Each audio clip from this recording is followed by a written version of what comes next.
evening, friends. This is the fourth year organizing the Western India Information Technology Fair, and I know that this is a working day, and many of guests they are on the way.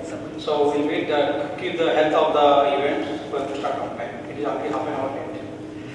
Vishal is he has to fly back to Bangalore, so I requested Vishal to stay up to 8 o'clock. You will reach airport before 8:45, 8:30. So this event, what we have planned in a different way, now it is going to be a different shape. But there is a burning topic because where War India is only for the wars. We work for the welfare of wars. Because corporates' profitability depends upon our company's future. And if war can do business, we can survive. If wars cannot do business, we cannot survive. But corporates anyway they will survive. Let's come back and we will have a more panel discussion. And this is a big dialogue. So I think about the constraint of the Indian ICT industry and what are the answers that spring to your mind. Bandwidth, growth, budget constraint, and lastly innovation. Every day they do innovation. All true, but perhaps the only genuine answer is change. Everyone looking for change. What are the change? Change what drives this industry forward. Whether it is change in bandwidth, demand, change in performance, expectation, or change in networking opportunities, and working towards e-commerce, which is going to be the key topic of discussion of today.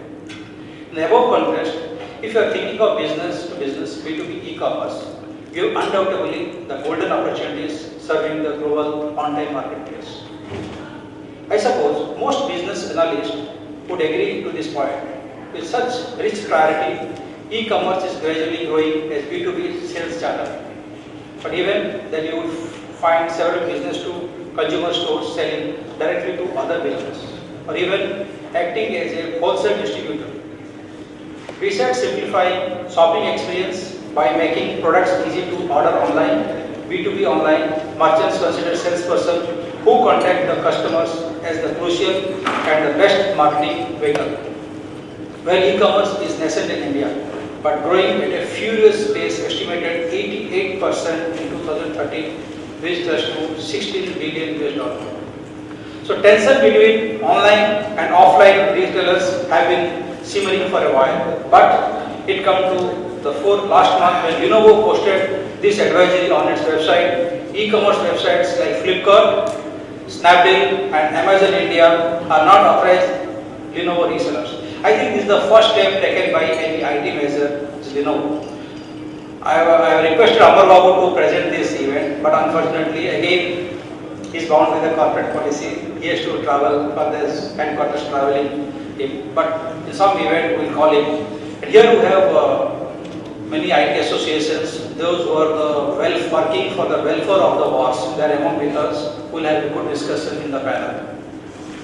So it says that we encourage you to check your warranty and titles when you buy from these websites. Lenovo then listed its authorized stores. Lenovo leadership says a lot of resellers have cropped up at some of these sites, largely due to a marketplace kind of a setup, and they are selling at very low predatory prices. This, we believe, may or may not be authorized or genuine products. Earlier, Toshiba and Nikon too had put out similar advisories. Moreover, the foreign money that has flowed into Indian e-commerce also demonstrates the growing might of online resellers. E-commerce is eating into the retail pie of brick and mortar stores. But still, today I was talking to a gentleman who has got a 300 retail stores in southern India. He says, I want to expand to 1,000 retail outlets in the country. I said, why? When you are having loss.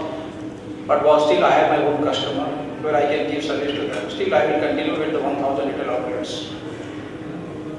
Anyway, let's see how it will come up. So e-commerce is eating into retail pie. It is right time for traditional business to transfer with the help of technology. E-commerce is the answer to beating big brands including multinationals.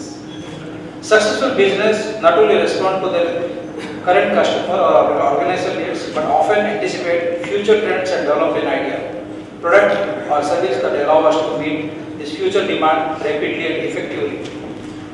Today we have a strong panel sitting in front of us who will be sitting on the stage, who have versatile experience in industry. There is a lot of discussion will be there. So let's discuss and more understand from the panel. So I would request all the panelists to, all the guests of honor to join.